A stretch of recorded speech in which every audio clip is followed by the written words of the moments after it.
The US dollar is plunging, almost hitting a 3-year low. And the big reason?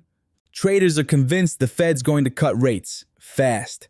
This is Iggy, the Investing Iguana, with the facts Singapore investors need to know right now.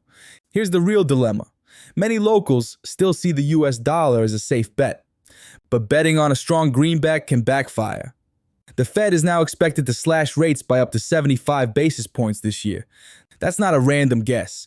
The job market in the US is cooling, with unemployment at its highest since 2021.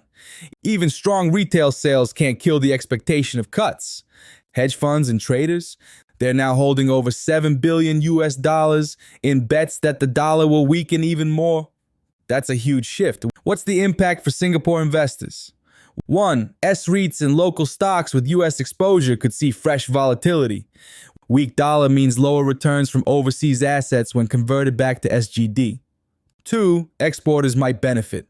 Companies earning in US dollars could face thinner margins, while those importing from US pay less for goods. 3. Foreign currency savings and fixed deposits pegged to USD will drop in value if this slide continues. So here's Iggy's quick tip.